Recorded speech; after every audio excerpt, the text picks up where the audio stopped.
جو میں نے حدیث پڑھی ہے، رسول اللہ صلی اللہ علیہ وسلم نے فرمایا من کانت الآخرۃ ہمہ جعل اللہ غناہ فی قلبی. یہ حدیث تھی جس کی میں تشریح بیان کر رہا تھا. تو میں یہ کر رہا تھا کہ آج لوگوں کو تولا کس طرح سے جاتا ہے اس کی دولت دیکھ کے. اس لیے دنیا کا سب سے بڑا مسئلہ اس وقت پیسہ بنا ہوا ہے کہ جو غریب ہے وہ پیسے والا بن جائے، جو پیسے والا ہے اس کی ارننگ ڈبل ہو جائے، جس کی ڈبل ہے اس کی 4 گنا ہو جائے، جس کی 4 گنا ہے اس کی 8 گنا ہو جائے. تو اس کے پیچھے بھاگ رہے ہیں. اس بھاگنے کو اسلام نے منع نہیں کیا. دولت کے پیچھے بھاگنا، دولت کمانے کی کوشش کرنا، اس کو اللہ اس کے رسول صلی اللہ علیہ وسلم نے منع نہیں کیا.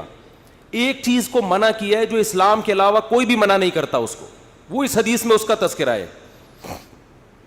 دیکھو دولت کمانے سے اگر اسلام نے روکا ہوتا تو حضرت عثمان غنی ہوتے. غنی کا مطلب مالدار ہوتے. وہ بولنے پر گورنمنٹ نے پابندی گورنمنٹ یہاں بیٹھی ہوئی ہے، پابندی لگائی ہے بولنے پر گورنمنٹ نے تو پھر کیوں نہیں بول رہے بھائی؟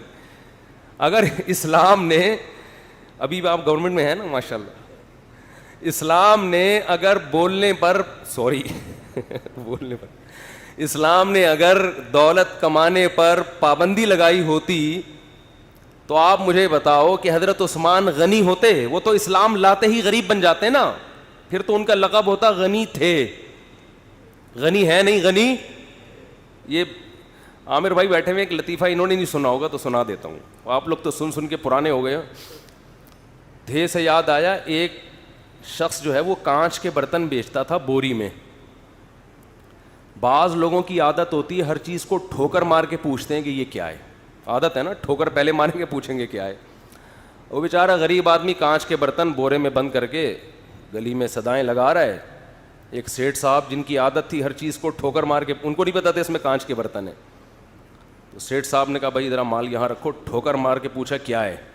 اس نے کہا ہے نہیں تھا. ہے نہیں تھا، اب نہیں.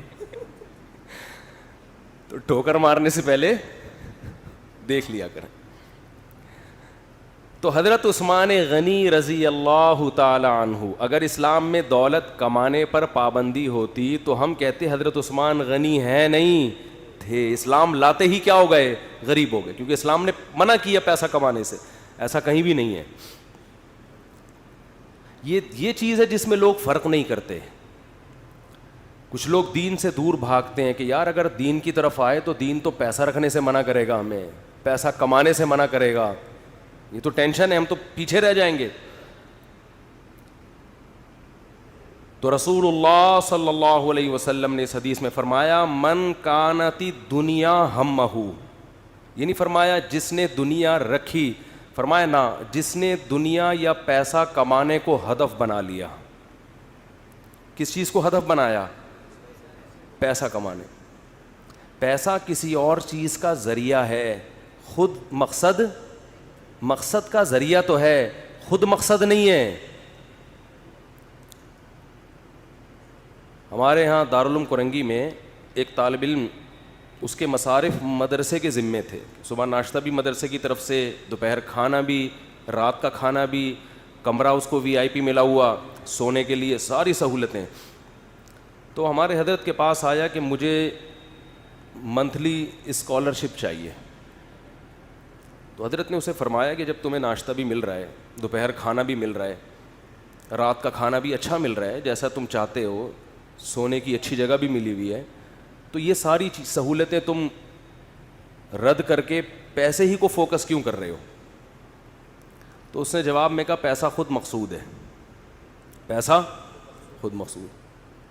تو یہ سوچ آج مسلمان کی بن چکی ہے کہ پیسہ جن چیزوں کا مقصد ہے نا وہ ہدف نہیں ہے، بلکہ پیسہ خود مقصود ہے. تو رسول اللہ صلی اللہ علیہ وسلم نے فرمایا من کانت الدنیا ہمہ، جس نے دنیا کو ہم بنا لیا، فکر بنا لیا، ہدف بنا لیا کہ یہی مقصد ہے، تو اللہ اسے 2 سزائیں دیتے ہیں دنیا میں جو آج مل رہی ہیں. فرمایا پہلی سزا یہ کہ جتنی بھی دولت اس کے پاس آ جائے، جعل اللہ فقرہ بین عینیہ، اللہ فقر اس کی نگاہوں کے سامنے کر دیں گے. کیا عجیب بلاغت ہے حدیث میں. یہ نہیں فرمایا کہ اللہ اس کو فقیر بنا دیں گے. بہت سے لوگ پیسے کو ہدف بناتے ہیں اور پیسہ حاصل کر لیتے ہیں، مالدار بن بھی جاتے ہیں وہ، لیکن آپ صلی اللہ علیہ وسلم نے فرمایا سزا یہ ملے گی، جعل اللہ فقرہ بین عینیہ، اللہ اس کی آنکھوں کے سامنے رکھ دیں گے فقر و فاقہ. جیسے ایک شخص زندہ ہو، پھانسی کا لٹک رہا ہو تو اس کی کیا کیفیت ہوگی؟ اس کی حالت تو مردے سے زیادہ سخت ہوگی. ہے زندہ مگر پھانسی کا پھندا اس کے سامنے لٹکا ہوا ہے کہ تجھے کبھی بھی لٹکایا جا سکتا ہے. تو جو زندہ ہو، صحت مند ہو، بہترین صحت رکھی ہوئی ہو، اس نے اس کے سامنے پھانسی کا پھندا ہو، کیا ہو گیا بھائی؟ آواز جائے گی نہیں نا وہاں تک.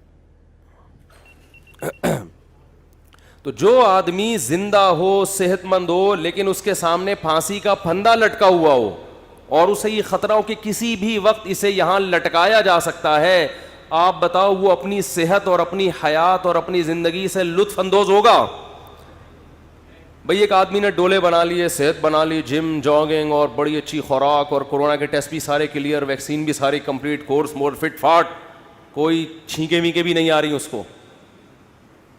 لوگ اس کی حیات اور زندگی پہ رش کر رہے ہیں، یار زبردست صحت ہے بھائی، کیا ہینڈسم اسمارٹ، کیا اسمارٹ آدمی ہے، بہترین، لیکن اس کے سامنے پھانسی کا پھندا لٹکا ہوا ہے اور اسے بتایا گیا ہے کہ کیس چل رہا ہے ابھی، اگر فیصلہ ہو گیا کہ آپ ہو تو پھر اس میں آپ نے لٹکنا ہے.